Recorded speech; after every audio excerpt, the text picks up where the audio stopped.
Hello everyone! Welcome and welcome back to my channel. At kung bago po kayo dito, hi! My name is Jane. Kamusta po kayo? Thank you for stopping by. For today's video guys, samahan nyo ako at tayo'y mag-apartment hunting. Gusto ko i-share sa inyo tong video na to guys para meron kayong idea kung ano bang itsura at ano bang magkano ba yung mga apartment dito sa Canada. Kasi kailangan na rin naming lumipat within this month. So, ayun guys, kung interesado kayo, please keep on watching. At babalitaan ko kayo mamaya kasi ako ang magdadrive papunta dun sa may apartment location. I saw her standing in the street alone. Her head was down, face locked onto the phone. And I wished I'd had a number so I could be color unknown. And then I tell her to look into my eyes and never let it go.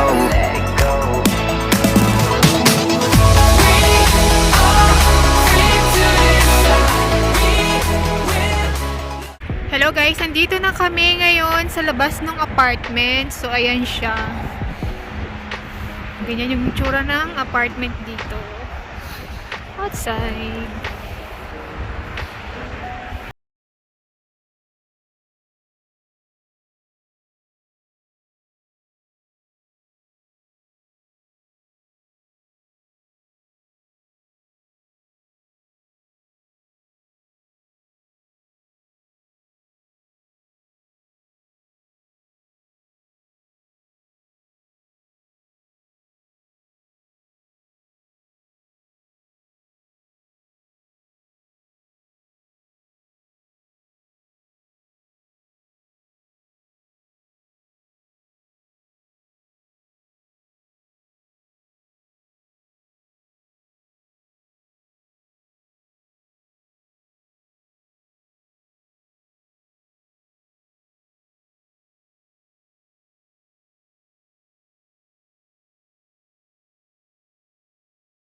And water.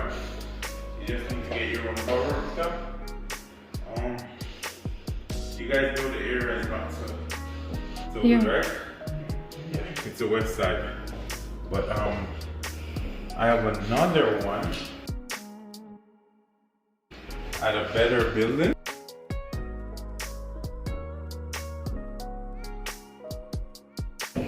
Two bedroom, just in case. 2-bedroom on the main floor. Yeah. Is for $750. On the second floor, $775. 750.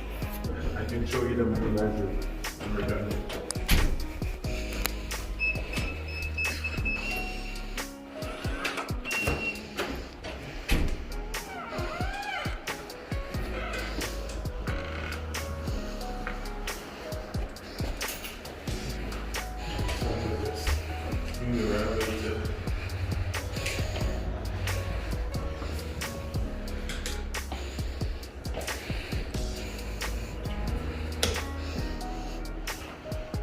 No dresser.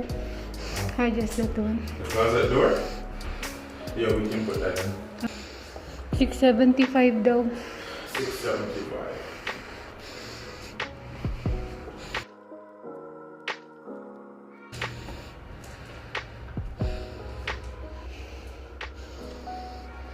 How much is the deposit? It ranges from $99 all the way up to $350, and that depends on your credit.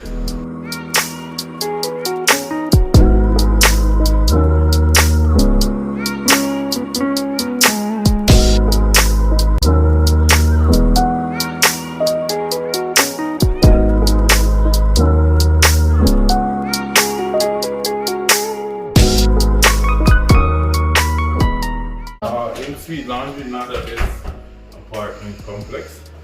The apartment that we have in-suite laundry, that building is all full. Unless I have one apartment that is being renovated now, and we're going to put in-suite laundry in it.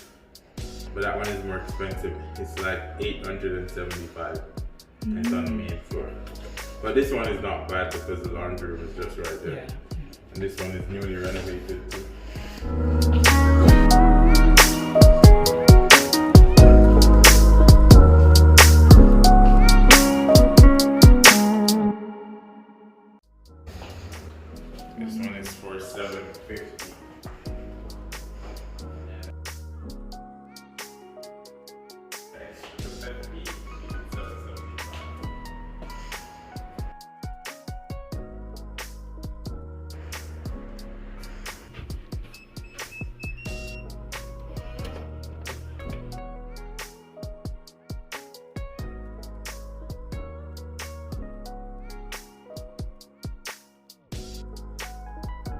$225 to wash and $250 to dry.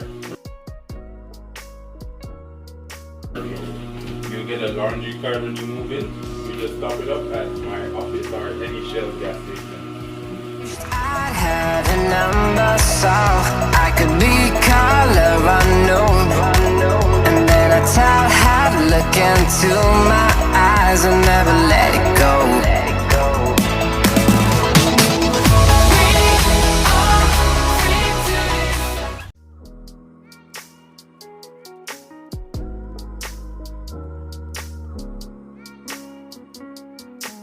At the basement and one upstairs, which one and one upstairs? The basement first. Yeah. Sure.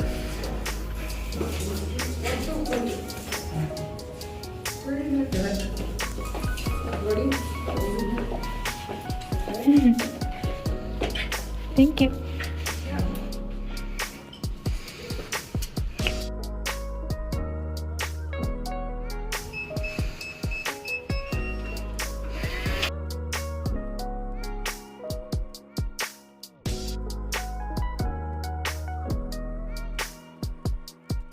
Close it here. Okay. Close it. That's the storage room. Okay. So this is the kitchen. You can see.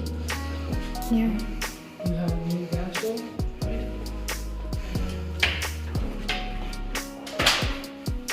What's So that? it's okay. You can have it here. Okay. I'll show you the bedrooms now. The PV2. Okay, and I'll show you second bedroom as well. So this is the second bedroom. So before you move in, we will be doing a final maintenance and final cleaning, and then we will be able to move here. Okay, I can show you the bathroom as well. So this is another closet. So this is towel closet, and that's laundry. This one is 650. This one? No, How no, much? this one is 775. 775. Yeah. How about the one bedroom? So one bedroom. I have a one bedroom here as well. I can show you that. Yeah. That one is 675. Oh, you 675. wanted to see one bedroom?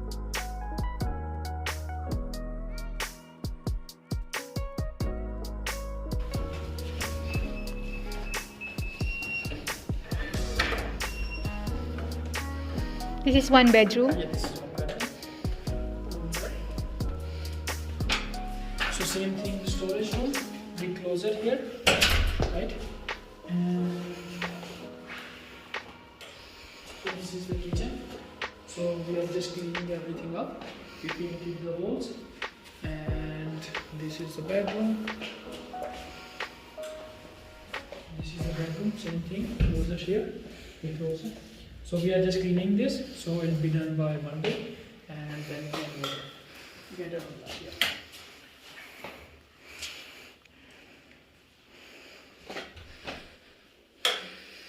How much is this? 675.